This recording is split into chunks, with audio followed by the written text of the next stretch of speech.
I mean, I was ready to throw in the towel, dude. I was $1 million in debt. I had a G-Wagon. I had a $550,000 house. I mean, I was left with everything on top of, I mean, police getting involved, absurd charges, had all my guns taken away. I mean, I've got videos of New Hanover County Police Department, SWAT team, FBI, Safe Streets chasing me just to serve a civil order that they can mail to you. And then eventually arrested me and let me go for failure to heed lights and sirens. So I just got done building up this business, the Jackal Contingency Group, and things are going great.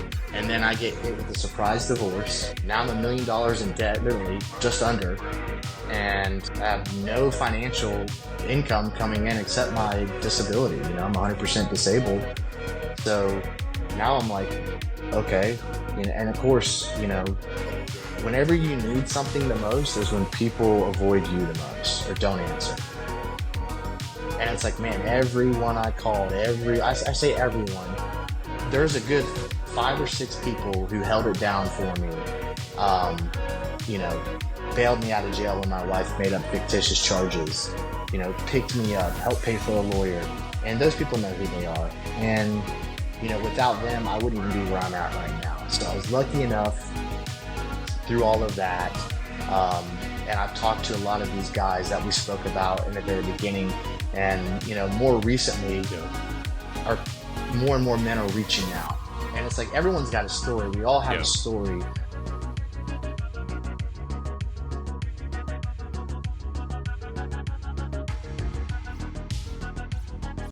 Brandon Hayes, welcome to Security Halt podcast. How you doing, brother? Good. How are you, brother? Good to be here. Good, man. It's we've been trying to make this happen for a while, dude, but you're a busy man. Been all over traveling. Just got done wrapping up some stuff with Trump being endorsed by FOP in North Carolina. Dude. So, yeah, good to be back home and kind of work out some stuff here for myself. Bro, it's crazy times, man. Now more than ever. I did not think we'd have these many attempts on Donald Trump's live, and it just goes to show that if you're involved in this space, you can find a lot of much needed work.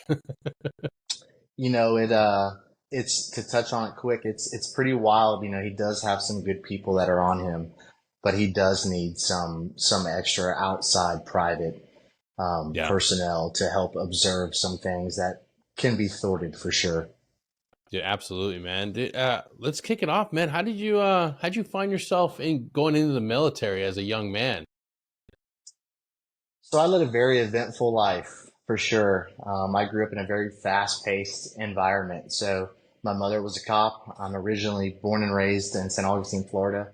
And I just moved back here actually not too long ago, left at 18, and now 18 years later, here I am. So I grew up here and, was part of a lot of very intense things. My mother being a police officer and my grandfather owning a bar. So I was always kind of in the middle of some action, somewhere, somehow. But great time growing up. My godfather, my uncle was a 3rd-degree black belt, so we were always into some sort of mischief, and I think that kind of progressed me into my teenage years of being mischievous, I guess you could say, and that brought me into contact with some older guys who were some Army Rangers when I was in high school, and I had a problem with I guess you could say fighting, I guess. Yeah, is the easiest way to put it. And so they reeled me in and took me under their wing. And at which point I realized I was like, the military might not be a bad option, to look at. And I didn't have anything really prepared or planned for college. And I was just kind of, I won't say out of control, but I was just doing me, not thinking about what was going on. So the military was never really something I thought about until I met those gentlemen in high school. Yeah, it's funny, man. So many individuals find themselves in the same situation growing up. A little bit of a wild child, a little bit of chaos in those later years in high school, and then end up finding ourselves in the military and shaping us up. But what about you? Going into the military it's not always an easy transition if you're a bit of a wild child. How did you take to it? I was blessed, I'll say that. So I had a lot of a lot of very good NCOs. A lot of people, have obviously difference of opinion as far as NCOs go, but I was fortunate enough. I had NCOs who, after hours, they would take you around the company area and you would have a one-on-one talking to with all five of them Yep. at the same time. And so being a loud mouth, smart mouth like I am, I learned very quickly, what life really was about in that moment. And so it's no longer being a kid and just being able to do what I want. And now there's consequences for my actions. Yeah. And, and that's when I started learning just even saying certain things, this is what's going to happen. And so, with that being said, it kind of transformed me into, all right, well, this is what life is outside of, mommy and daddy or high school or at home, and no support network or no friends around you to tell you you're on your own. You're in the deep end and you better learn how to swim real quick. Yeah. And so, I was fortunate enough. I had some good leadership to mold me and show me some things. Now, with that being said, we all have things going on, so it's not 100%, but you learn most of your stuff through trials and tribulations. Everyone says it. It's kind of a broken record, but going from being a wild child into the military, I would definitely say most of your leaders that are remembered or known, uh, kind of come from that as a child, that adolescence, that whole piss and vinegar cowboy mentality. Most of the guys that I looked up to or had that were teaching me or beating it into me, um, they were the same way. And I kind of look and it's kind of just like, not everyone is like that, but those type of, mischievous boys growing up is what we need to have capable warfighters. Those are the ones who, Yeah. you know, uh, as some would say, who dares wins. Yeah. Yeah, dude. There's something to be said about strict leadership and that wielding the stick and the carrot appropriately. It's what shapes us, man. Especially guys that don't have dads. That's something that I realized. We end up looking up to these, our first leaders, squad leaders, platoon sergeants. We end up looking to them for that mentorship we didn't have growing up. I know I certainly did, and it's crazy looking back, looking at those guys, and you think, oh, my squad leader, he's got everything figured out. My platoon sergeant's got everything figured out. And oftentimes there were guys in their early 30s or late 20s, like. And then when you hit those milestones in your own career, in your own life, you're like, fuck, I don't have this shit figured out. It's funny you say that. I met my dad for the first time probably less than 8 years ago, and Oh, no shit. that was probably one of the biggest things that unbeknownst to me, probably what triggered me to join the military and find that structure, to find that raw, barbaric type of man to get a hold of me and shape me and make me what it is. Because a lot of young men are looking to be led. They're looking Yeah. to. They all want to be that, and so. Like you said, not knowing your father and then getting there. Now you got five dads, Yeah. and that's a lot of dads to disappoint. And I'll say this, I'll never forget. His name's Eric Wynn, and the gentleman who was with him is his name's Channing Moss, and my platoon sergeant at the time, he had just come back from Afghanistan and he had his nose completely cut off by an RPG-7 fin, and that RPG-7 was lodged into Moss's stomach. Now, I was not there, but this gentleman, speaking of father figures, um, I remember us being on a ruck march and basically people are whining and complaining, and literally I was his RTO. I just showed up. I haven't been here 3 months. I'm brand new Yeah. to 10th Mountain, and this dude has no nose, literally no nose, just two fucking holes, and they're Oh, trying to fuck. reconstruct it with the skin from all over his body, and he's peeling out glass, and he looks at me and he goes, they're laughing and bitching about being cold. He goes, I don't even have a fucking nose. And he's peeling glass out of his nose. And meanwhile, the other guy's, walking around with the colostomy bag and ended up becoming a Kenneth Cole model later on down the road. But having those type of father figures, that leadership, man, it's needed. We need to have Yeah. it. We need to have more of it. And even, I'm 36 and I still seek, older and wiser guidance, because I'm only learning as I'm making a mistake. It's just the reality. Yeah. Mentorship, it's a part of life, and it continues. You don't just grow out of it. You develop, and you you reach certain stages in life where you become the mentor now, and you still need mentorship of your own. But one of the most rewarding things that you will experience as a man is being able to be of service to somebody else that's younger, in the same position or in a different position as you were when you were going through your trials and tribulations. Uh, it never ends. We leave the military and we tend to think that, well, that's the last time I'll be an NCO. It's the last time I'll be in charge of helping young men figure their shit out. Like, no, not true. Like, a lot of us, you still have to do it for your own kids. You still got to do it for your community. And I constantly tell people, it's like, look around you and look where you can help improve somebody else's fighting position. Like, you remember those days. You're 100% right. My neighbor, he lives in Wilmington, North Carolina. I'm not going to say his name, but good kid. And I'll put it to you this way. He was, I won't say infatuated, but he was so infatuated in a sense with who I was as a man and my character at the time. I was freshly married, just bought a house. And anyways, he was having some family problems, mom and dad fighting at home. This kid that he bought tattooed sleeves to look like me, asked to wear my rucksack and dressed up as Halloween as me. You don't talk about humbling. I'm like, I'm a freaking nobody. I mean, dude, I'm nobody you want to be. And so the fact that he did that, I was like, we have a everyday humbling mission to bring it to not only people in the military, but to sons, daughters, let alone the average Joe.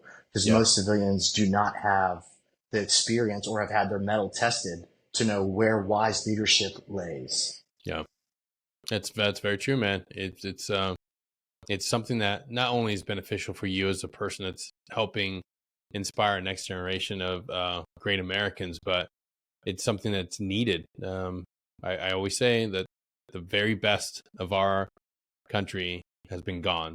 20 years fighting a war, and there's a lot of people who need help. A lot of people that need somebody that can help them understand the power of being in discomfort, the power of doing hard things. And we're constantly battling this culture, this idea that we just need to be sedentary, we just need to be comfortable. Don't challenge yourself. If you have problems, take a pill and just complain about it on social media. And that's so fucking horrible for us.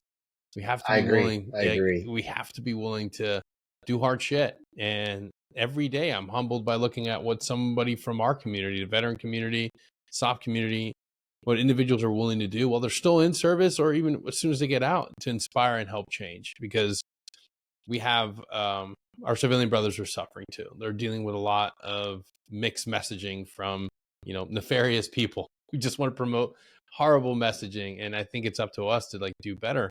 And I want to ask you about your time in, man. Like, how did you progress from being this young, rough young kid? How did you develop and grow into your service, man?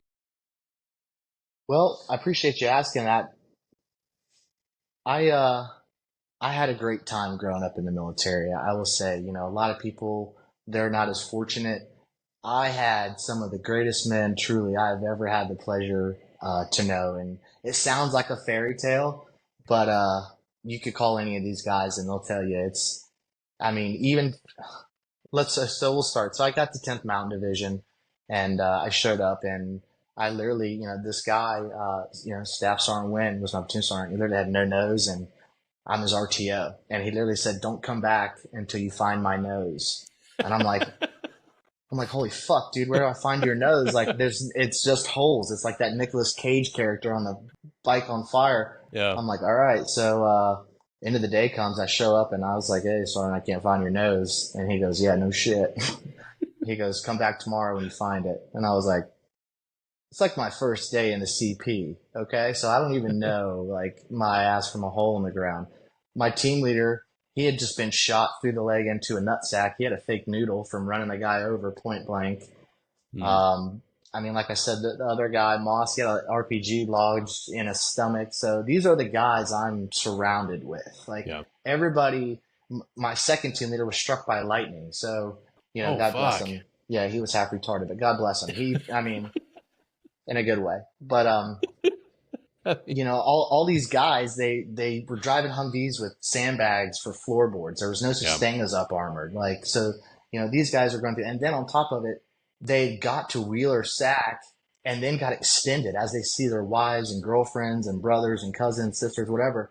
They literally got off the bird, hugged, kissed, and turned right back around and went back Oh to shit. fob Tillman. Okay, so that's actually a historic moment that's been talked about. I mean, we heard about that in the 82nd.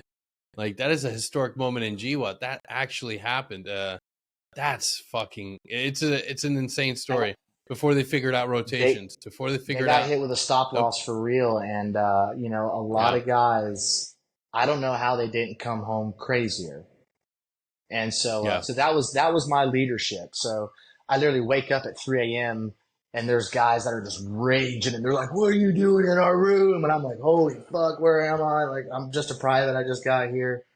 Fast forward, now I'm moving through the platoons and we're training, and you're meeting everyone that's coming in, and such great times while yeah. being there. I mean, heck, two of my squad mates at one time, the one kid was on a live high speed chase going down 81 in New York to Virginia, hanging out the window with a bottle of Makers. Like, I'm like, this can't be the Army, right? So times progress on, all the wild shenanigans, and of course I love to get into wild shenanigans as well. So I'm trying not to, go down that path again, and just focus. And thank God I did. So as time went on, I was an Alpha company and a light infantry company, and we were doing a lot of cool stuff, a lot of good training. And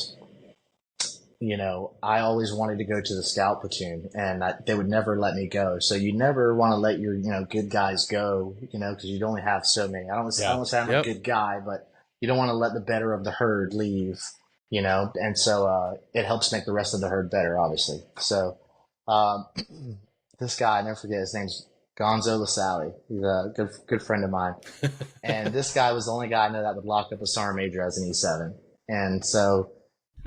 I, That's a story I want to hear. I'm leaving battalion. I swear to God, I go up to battalion. This was in 3rd Brigade, 287, and I saw this gentleman at the time, slick back hair. His name was Captain Mariani, and I said, "Hey, what's up with these pre-ranger slots?" He goes, "We sent it out to the companies. Did you not hear about it?" And I was like, "No." He goes, "Hold on a second." He called up Lass. He said, "Hey, Lass, come up to battalion. I need somebody to see you." So he comes walking from headquarters platoon, and like everyone knows, at the time who Gonzo LaSalle was. And so he literally meets me halfway. He goes, "Start doing push-ups." So I started doing push-ups, no questions asked. And so before he even got to like 49, he was like, "Get up." He's like, "Do sit-ups." He's like, "Come over here to the pull-up bar." Walks me into Alpha Company, tells my CO, Captain Thom, I think at the time, he goes, "I'm taking Private Hayes to pre-ranger. I'll see you in 2 weeks." And we just left. And I'm like, and in my head, I'm on cloud nine. I'm like, Yeah. but inside, I'm just like, "Sir." And so we left. And so, anyways, deployed with them. Halfway through my deployment with Alpha Company, I had a run in, I still am full of the piss and vinegar. So we get to Afghanistan, and where we deployed in Jaw Res initially, there was nowhere for us to live. So we lived outside of a Chinese compound, which had some reformed Taliban members living in there. And so I'm not going to say the lieutenant's name now. He's on the other side, essentially. But, our lieutenant was very squared away. So we were basically living there in a sense of watching this compound, which is right next to a mosque and Yeah. a school. And so the French Foreign Legion, or as they were establishing themselves in that part of the country at the times, back in the end of 2008, beginning of 2009, when Afghanistan was actually declared under de facto Taliban control. And so I'm pretty sure it was called Operation Shamshad, but it was the French Foreign Legion, or the French OMLT, Observation Mentoring Liaison Team.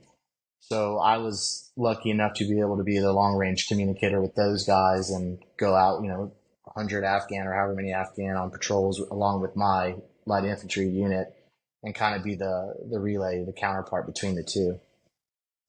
Fast forward,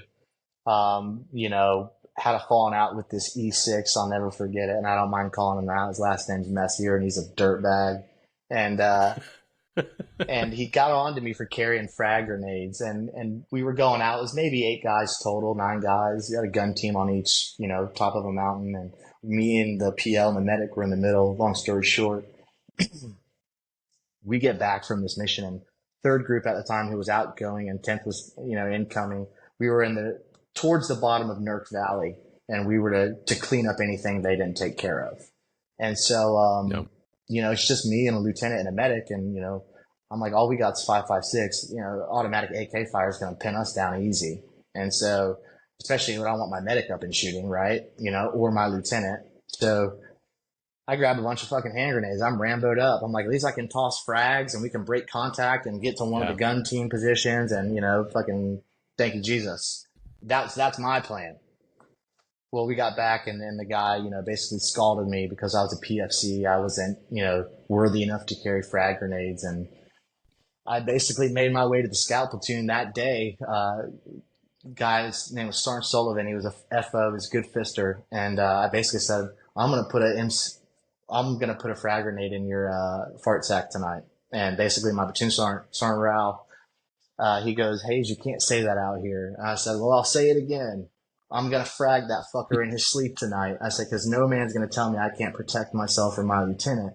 And I said, if we can all throw a baseball, we can throw a frag. So in that moment, I said, I'm going to walk from here to Fob Airborne, or you can drive me. It's up to you. And I was pissed. I didn't give a fuck. I was like, this is how I'm dealing with it. This is what I have to live with here. And granted, we built our cop at the time. Lieutenant Donovan built this cop, and we literally, we had to steal everything we had. And the guy was a genius. Yeah. I mean, this lieutenant should have been given way more awards than what he had. I mean, we brought excavators and dozers and built a cop a general didn't even know existed. So I said, I'm going to walk from this cop to Fob Airborne. You can drive me. I showed up to Fob Airborne, and literally all the scouts were hanging outside their compound. And this guy, Sergeant Wash, never forget, he goes, I knew they were going to send you. I was like, what are you talking about? I was like, I just threatened to kill an E6. He goes, oh, we needed a guy. And I was like, all right, well, I'm here now. So that's how I showed up to the scout platoon, middle of Afghanistan.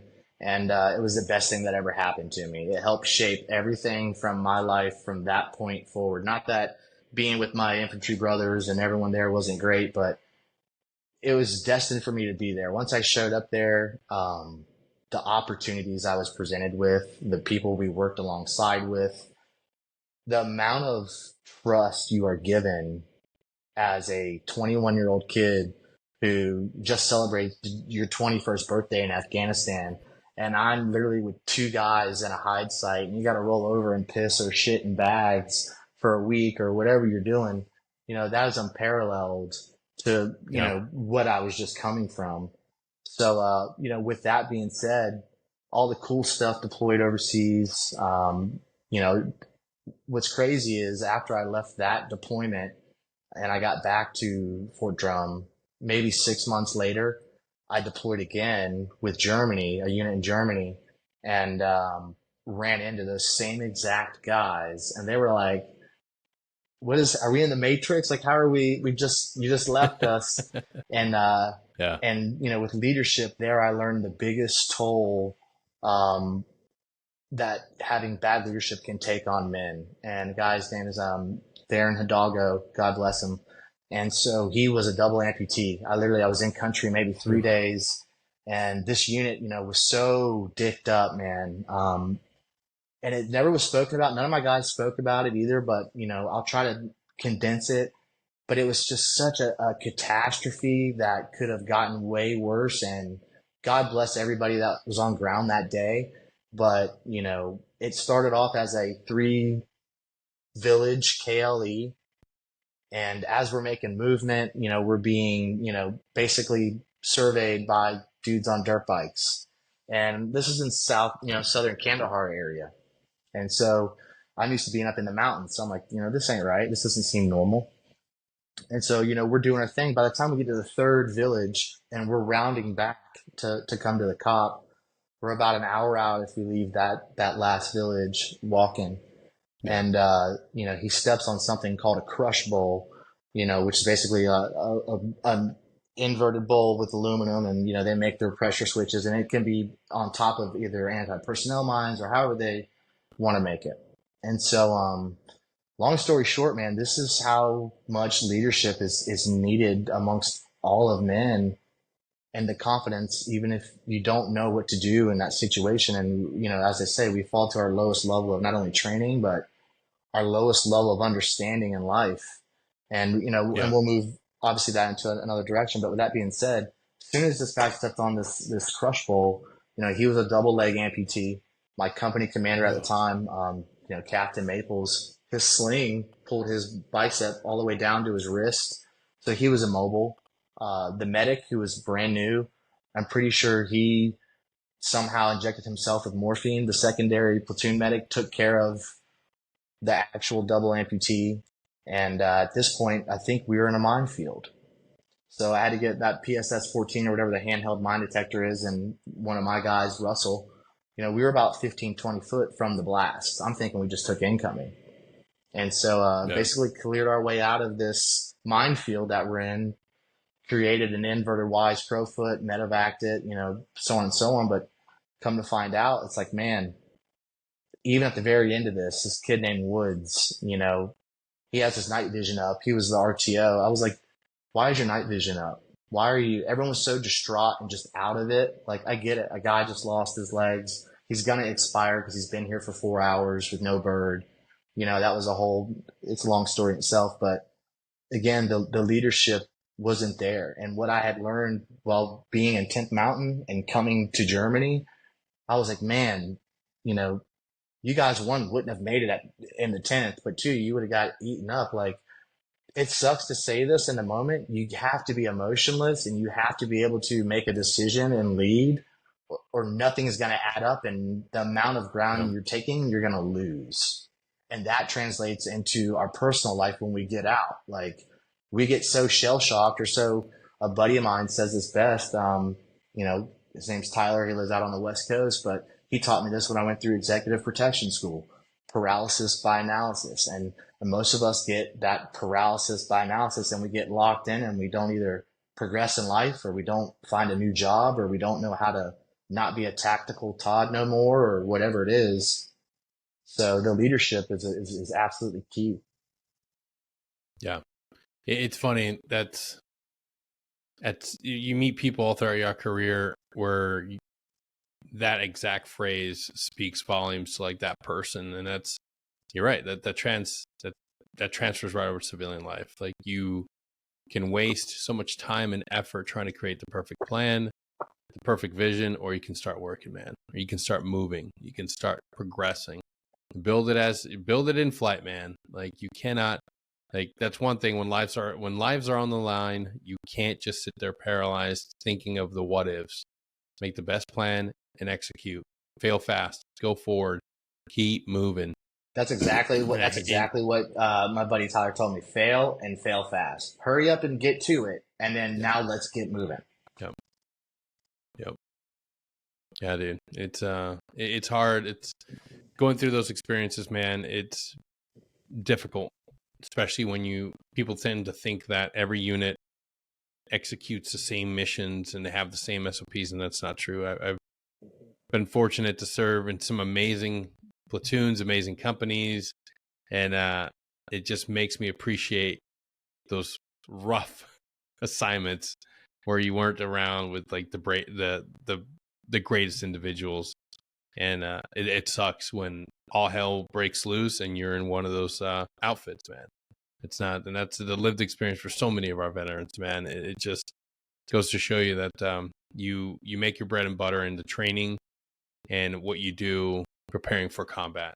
You're not going to train in combat. You're not going to be able to execute if you didn't plan accordingly, if you didn't rehearse, if you didn't put the blood, sweat, and tears. And that's funny you say that, and that's haunted me to this day, because I literally asked him that question, and the day I met him, they were coming back from a place called Strong Point, Printler, and a guy was blown up and killed. God bless him as well. But I said, "Hey, sir, do you want to talk about, basically, are we going to have to take contact here? Are we going to break contact? Or we can stay put, like whatever, HLZs, etc." And same thing. No, don't worry about it. And I was like, the timeless, nah, don't worry about it. We're not going to get hit. It's not going to be us. And then it is. And it was him. Yeah. That was the shittiest part, is it was him. Yeah. And I'm like, and none of our guys ever had an AAR. None of it was ever spoke about. Oh, gosh. And the problem, and all these guys, they were young kids. They weren't on, I mean, this was like their first deployment. So they didn't know, shit from fuck. They thought it was just a shitty day, a shitty night. And so that's what I mean. They didn't have the leadership to bring them where they needed to be. I mean, unfortunately, the hell, my platoon sergeant, he had a 10th Mountain patch on, and he used to always try to get me to cover for him. I'm like, dude, you're a turd. Like, don't ask me to cover because we're from the same unit. Like, yo. And was that the unit that you ended up ETSing from, getting out from? no. So after I got done in deploying with Germany, I came back. I was there for roughly a year. I was fortunate enough, since I came back, I was doing shoots and sneers qualification. And that same First Sergeant Cervenka, he sent me to HAC. I was doing some dive PT. This guy's so hardcore, he might have stepped on a Willie Pete anti-personnel mine and squirted his camelback into the mud and made a mud pie on his face to stop it from fucking spreading. But so this guy, he said, "Hey man, why are you doing dive PT?" We were just doing bobs after the shoots and sneers swim. I said, "Well, PT time's not over, First Sergeant." I said, "It's not 09 yet." And he goes, "I didn't say that." And I was like, "Yeah, Roger." He goes, "You're going to go to recon when we get back." And I said, "Roger that." So I finished out my time there, started their sniper section. I was a sniper section leader there for a good little while. Was able to experience a really cool place called Fullendorf, which is home of like the long range reconnaissance school. So it was very humbling to go there and work with 10th Group and all of NATO Special Forces there and get some cool schools and qualifications there. So once I got done, that was kind of my wrap up in Germany. Worked for this Ops Sergeant Major on the way out, and then PCS to Wilmington, North Carolina, which I was voluntold to be a recruiter. I did not want to be, but that was and where I was at. I tried to go to be a drill. They wouldn't let me be a drill. Unfortunately, I was investigated for hazing while in Germany. Oh no. Yeah, that was great. So, but it all worked out full circle because the major that investigated me, I'll keep his name out of it, but I met him the deployment before, so he knew who I was, and he was like, "You're good, don't worry." And so we weren't doing anything crazy, man. But long story short, we were at a range, had 2 ASIPs, both of them were dead. And so my point was simply this: once we got back to the rear, this is where being that whole leadership, being that card comes into play. Yeah. I said, look, if you're in country and you have no radios, how are you going to call for any CASEVAC, ground evac, any, artillery? You have nothing. I was like, comms are so important and critical.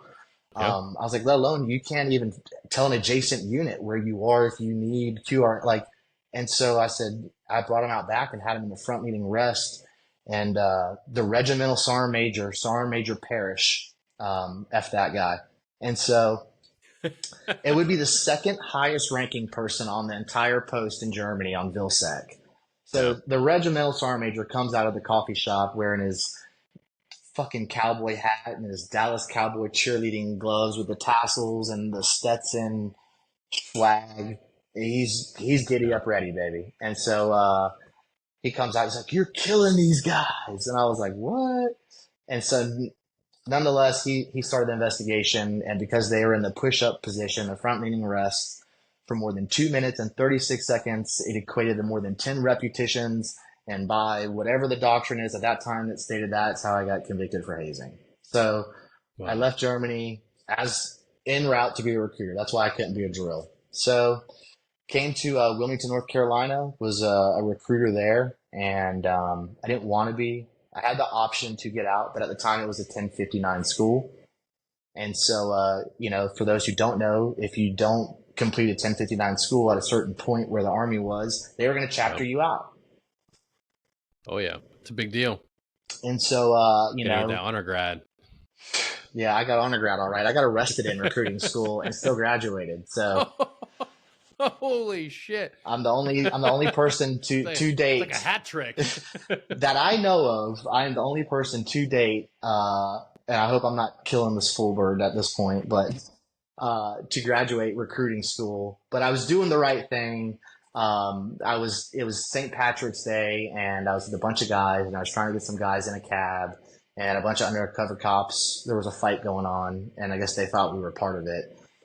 One of them grabbed me. I instinctively turned around, knocked him out, and then next thing you know, it's a bunch of sled cops. Ooh. And anyways, it all got handled. But I walked into class, and they had Akon locked up and ready to be played and queued for me to walk in class.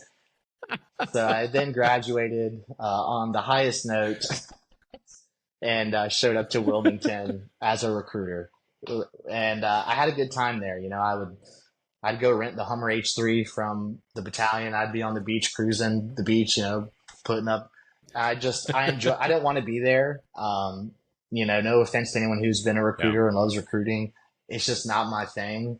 And but quite honestly, it worked out very well for me because the more I denied people, the more people wanted to join. And I had one kid who was severely overweight, and he wanted to go be a ranger.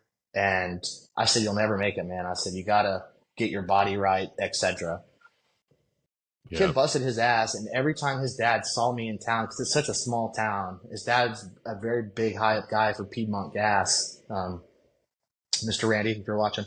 Uh, he came up and thanked me because this kid was never going to do anything. Next thing you know, this kid's in a Ranger battalion, and the kid was like 250 pound, you know, short, frumpy kid, and now he's, you know, lean and mean fighting machine. And so, you know, as bad as recruiting sucked, it was good to see I had an impact on people, and put a lot of good Yeah. kids in boots. And so after that, I realized the amount of politics that are in the military because you're so far away from the flagpole. It kind of Yeah. just ruined the military, and I got out after my stint in recruiting. Yeah. It's not always it's one of the most stressful positions you can be in the military, and those guys get. I mean, you know it. You lived it. You get. There is a number. You There's a know, quota. no Like kudos, no data boys. you Yeah. gotta. It's like, man, people are literally you're having to poach kids out of class. I'm like, I'm not down for that. Like this, you're literally having to coerce people to join, and then the ones that don't that want to join, they can't because they can't pass, you know, arithmetic reasoning or whatever on the ASVAB, but they're the most qualified, and it's a heinous job. It really is. Yeah. So you get out of recruiting, and how was that transition like? Because that's honestly the thing that a lot of people don't put enough emphasis and they don't prepare for, is that final exodus from the military. So you know, fortunate, but unfortunately, I was expedited so quick out of the military because of where I was at. I'd never stepped foot on Fort Yeah. Bragg until I out processed, you know, the recruiting company I was assigned to. Um, and so I didn't attend any briefings. No one taught me how to write a resume. No one said, "Hey, look for jobs here. Here are some companies that would correlate to what you can do." Like I had like zero, no clue. And so, I just got out and I was in Wilmington. I started, you know, bouncing, trying to figure it out. And I was working at bars and just making money. And, eventually while bouncing, met a guy who worked at the VA hospital there in Wilmington, as a medical support assistant at the time, which basically you help schedule vets, appointments and get them to and from their appointments.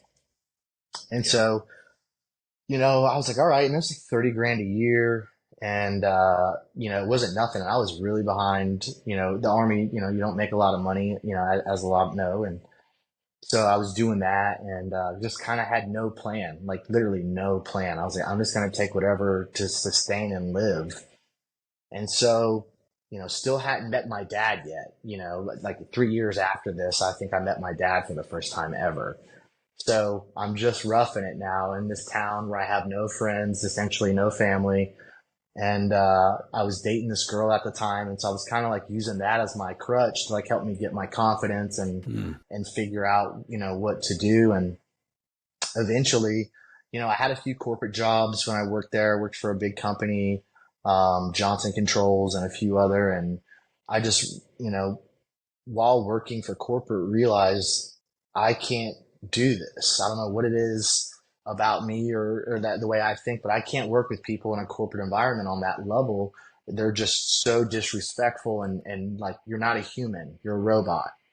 And so I started my own business at the time. I was like, and I just started Googling. I was like, how do you start your own business? How do you start an LLC? And so, Yeah. you know, at that time, all I knew was guns and shooting, and I'm in the mecca, of all of that. So I Yeah. started the Jackal Contingency Group, and I was sponsored by G Code at one point. I was doing a lot of stuff, had my own range. I was working with MARSOC a lot at the old Camp Davis, doing a lot of training, offsite training for them. And so it just kind of all fell into place. And then, I got divorced. Got married and then divorced, and then it all kind of came crashing down. And, I was like, well, what do I do? Because I'm bouncing from job to job. And so, now I'm like, all right, well, the VA was cool, but that only lasted a little while. And I'm like, I need more money. I can't live on 35 grand. So then I went to work for Johnson Controls. That was more money, but it was corporate. And so I don't have any brothers. I don't, because most of I say brothers, like military brothers, we're all scattered to the four winds. We're all trying to live life, sustain life, create life, whatever we're doing. So me calling them, like, man, they probably got the same shit going on behind their door. So and so I kind of just, suffered in silence, as they would say, and just figured it out and trudged along. But I knew, like, okay, look, I'm not going to give up. And so no shit, man. I'm just, talking with guys, networking. Next thing you know, I end up on a support role for A&S for MARSOC. And so I'm up at 8P Hill doing some stuff for MARSOC, and I meet a guy who's one of the main psychological, evaluators on this lane. And he's like, hey, what are you doing after this? I said, and I just got divorced. This is about 5-6 years ago now. And so I said, I'm just trying to find a job. I'm just trying to, figure out what's the next step. I said, ever since I've been in Wilmington, I haven't had a plan. I haven't had a career, and I got married, and now I'm divorced. So now I'm really just house of cards again. So, I show up to Texas, and all I know is I'm working, on this ranch for this billionaire lady. And so I'm like, I have no clue. I'm like, am I going to be roping horses? Like, and so she has a personal security detail, or whatever you want to call it. But I was an advisor for her. So I got hired as an advisor to go there and watch over the security and essentially just help make them better. And so, so while I was there doing that, I had a lot of time. You're talking 12-hour shifts, and not like the whole everyone jumps on the Jesus train or the Bible train, but I started asking myself, because I'd lost, while in Texas, my trash cans were repossessed to my house. And yeah, I didn't know it was possible. Fuck. Shout out GFL. Not once, but twice. So took fucking everything, including the trash. I walked out with two handfuls of trash, and I was like, God Almighty! I was like, you're teaching me something right now, Lord. I just don't know what it is. And so I started, again, I looked. That's gotta be a humbling experience, going over your neighbor. What's even more humbling is putting it in your car and driving that shit somewhere and trying to, and yeah. But I even had to sell a leaf blower. I sold my leaf blower and lawnmower. And I probably shouldn't have done that before I sold my house, just to pay my cell phone bill. Like, I had nothing, I didn't have my dad wasn't calling to help me, my mom, she's not in position to help. Yeah. And I don't really have anyone else. So it's like, what do you do? And the number one thing that I remember in the very beginning, go all the way back now, is like, man, as long as you, like you said, always improve upon your position. And I didn't have a plan. I didn't know what direction I was going. But I try to pick the best direction I could, and that even if it's just for that day, even if that meant going from north to east tomorrow, at least today I know I'm going north and I'm making ground here, and I might lose a little bit going, back east, but now I'm going in the right direction. And that alone helped keep my mindset at a point. I was ready to throw in the towel, dude. I was $1 million in debt. I had a G-Wagon. I had a $550,000 house. I was left with everything on top of, police getting involved, absurd charges, had all my guns taken away. I mean, I've got videos of, New Hanover County Police Department, SWAT team, FBI, Safe Streets chasing me just to serve a civil order that they can mail to you. And Damn. then eventually arrested me and let me go for failure to heed lights and sirens. So I just got done building up this business, the Jackal Contingency Group, and things are going great. And then I get hit with a surprise divorce. Now I'm $1 million in debt, literally just under, and I have no financial income coming in except my disability. I'm 100% disabled. So now I'm like, okay, and of course, whenever you need something the most is when people avoid you the most or don't answer. And it's like, man, everyone I called, I say everyone, there's a good 5 or 6 people who held it down for me. Um, you know, bailed me out of jail when my wife made up fictitious charges, picked me up, helped pay for a lawyer. And those people know who they are. And, without them, I wouldn't even be where I'm at right now. So I was lucky enough through all of that. And I've talked to a lot of these guys that we spoke about in the very beginning. And, more recently, Yep. are more and more men are reaching out. And it's like everyone's got a story. We all have a Yep. story. I guess to consolidate everything I'm saying here is, like I said in the beginning, guys like us, we've had our metal tested. We've all been through something crazy. Yeah, you might not have had a 15-page search warrant where they included weapons of mass destruction that they searched for. Okay, but yeah, they took my Christmas lights. But it's like, you know what, I can share with other men now, especially, in Men's Mental Health Yep. Month. It's like, while we can't help everybody, we can help somebody. And I was fortunate enough to somehow find my way through it. I don't know how or what I did or what I used. I'm still evaluating that. I'm sure it's something I learned from somebody along the way. But I can tell you, the whole paralysis by analysis thing was definitely the number one thing that kept me from saying, I got to do something. So then I started another business. I was like, all right. So I lost it all in North Carolina. I have some good friends and contacts there. So I moved down to Florida. So I'm in Florida now, back in where I grew up. So really, really Nice. cool wraparound story. Yeah, I left here at 18 and I came back here 18 years later at 36 years old. So, I met a guy in my neighborhood. He's old school, legitimate nurse. And he just got done jumping in, to Normandy with a World War II veteran on the last reunion they had. And, Oh, nice. Yeah. so yeah, his name's Chet, and great guy. And everything's coming around full circle. So I'm living in the same neighborhood I grew up in. I've now created 2 new businesses. I've restarted. It's no longer Jackal Contingency Group. I now have Jackal Group, and I've started another company called TFK, the Florida Commandos. And so the Florida Commandos is just an outdoor-based community group. It's those who just go out and do commando shit. You got scuba dive, snorkel, bow hunt, dirt bike. But I want all those people, and we're going to start coming together, and I'm going to start having them bring their sons and their daughters, and we're going to start having events that start building this up. And it's the only thing I can think of to navigate through what we're talking about, how men, need guidance and leadership, and let alone entrepreneurship. You start having these community events, and that's why I've got out of the tactical realm. We have to attach our identity to something other than just being a freaking tactical Steve. You're never going to keep up with the Joneses. You're just not. And as cool as it is, and we love it, I love to shoot my guns, but it's not putting money on my table. It's not everything, man. Yeah. It's not putting money in my bank account or food on my table. It's not gonna, ultimately provide for me and my family. We're not hunting every day to kill our food.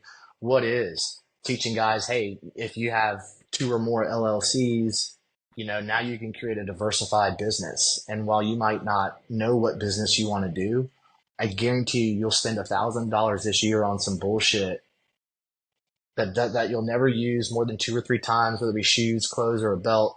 If you took that money and had guys like us, like we're sitting here right now, and said, hey, have you thought about starting an LLC on Rocket Lawyer? If you have 2 or more, you can have a diversified company.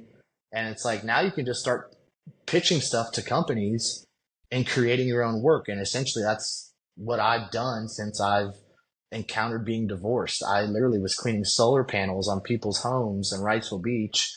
and telling them, hey, every 6 months you have to clean your solar panels. And if you Google it, it's true. And so, I figured out a way. I'm like, how do I survive? Because if I don't do anything, I'm not going to Yeah. survive. And no one's coming. No one wants to come. And when everyone knows you're suffering, no one wants to come around that. You know what I mean? And it's harder. And I noticed it. And anytime I would vent or I would expose things to people, a lot of people don't know what to do or what to say or how to even render advice to someone in that situation. So I had to learn how to be very mentally resilient. I'm like, all right, well, how can I? And it's just like we've been through so much in our just training, let alone deployments. I think that the guys that I've learned everything from, if they were to look at me and say, hey, what would you say about Brandon at the end of the day? That's kind of what's always stuck in my head. And it sounds kind of cliche. Not that it matters what people think about you, but, at the end of the day, if I were to die tomorrow, I'd want you to be like, man, hey, the guy was a great guy. He got after it. And Yeah. if he had $5, he'd give you $2.50. That's Yeah. overall, that's how I kind of want. That's more than enough. It's like at the end of the day, this is what I want to be doing now in life, is helping out, veterans and veterans' families or their kids, because there's a lot that Yeah. can be shown. There's a lot of good things that can be instilled. And sometimes some guys don't have it in them to do it. I had a man in Waffle House, a veteran. I was teaching some stuff for the Ohio Range Day, and he came over and bought our breakfast, and he said, I wish I could look like you guys. And he had his son right next to him. You want to talk about humbling?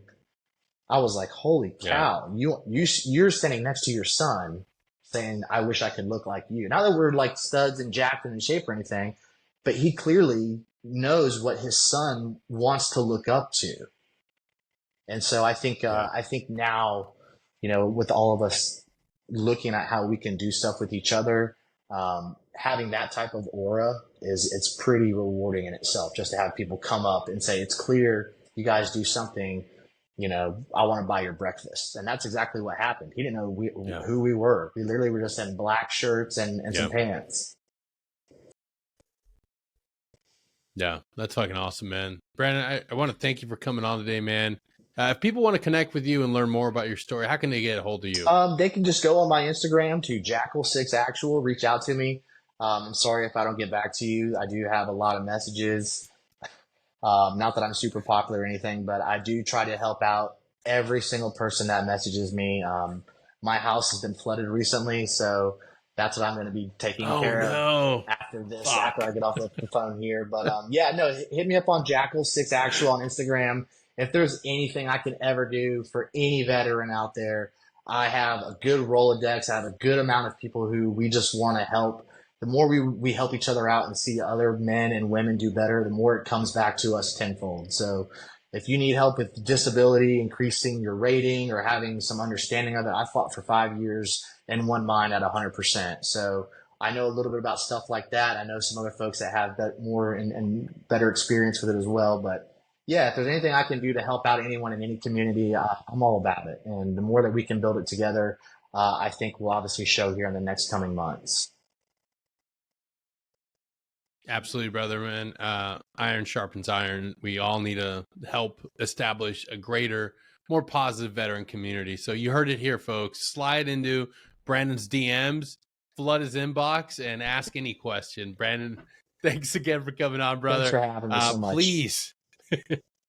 Absolutely, man. Stay in touch and please be safe taking care of that flooded house. Thanks. Talk to you soon, brother. Have a good one. We'll see you all next time. Till then, take care.